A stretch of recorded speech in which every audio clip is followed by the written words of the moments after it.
بسم الله الرحمن الرحيم تبارك الذي بيده الملك وهو على كل شيء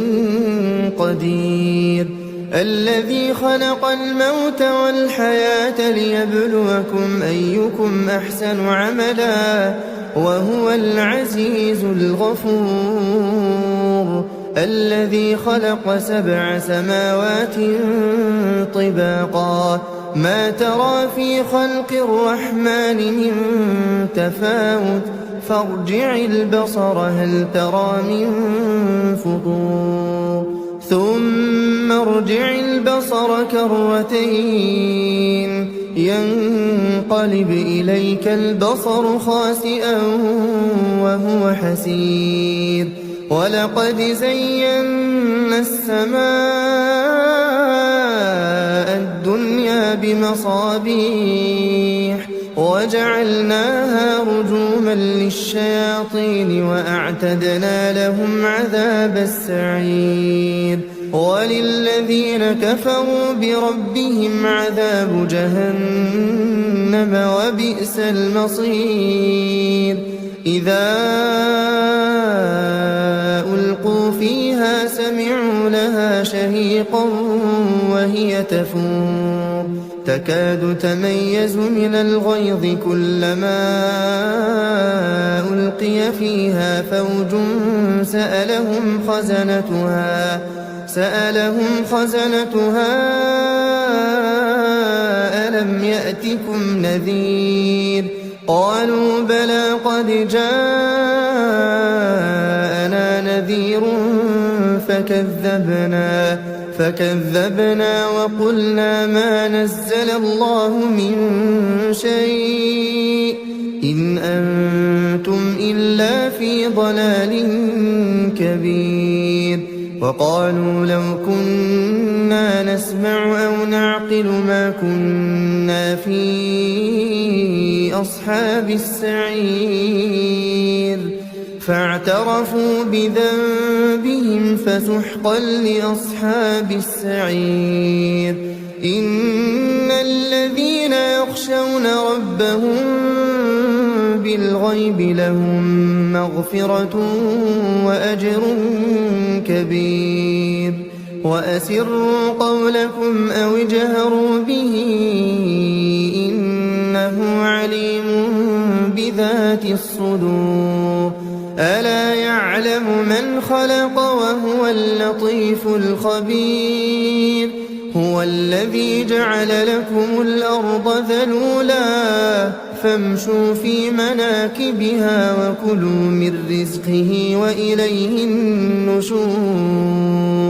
أأمنتم من في السماء أن يخسف بكم الأرض فإذا هي تمور أم أمنتم من في السماء أن يرسل عليكم حاصبا فستعلمون كيف نذير ولقد كذب الذين من قبلهم فكيف كان نكير أولم يروا إلى الطير فوقهم صافات ويقبضن ما يمسكهن إلا الرحمن إنه بكل شيء بصير أمن هذا الذي هو جند لكم ينصركم من دون الرحمن إن الكافرون إلا في غرور أمن هذا الذي يرزقكم إن أمسك رزقه بل لجوا في عتو ونفور أفمن يمشي مكبا على وجهه أهدى أمن يمشي سويا على صراط مستقيم قل هو الذي أنشأ أنشأكم وجعل لكم السمع والأبصار والأفئدة قليلا ما تشكرون قل هو الذي ذرأكم في الأرض وإليه تحشرون ويقولون متى هذا الوعد إن كنتم صادقين قل إنما العلم عند الله وإنما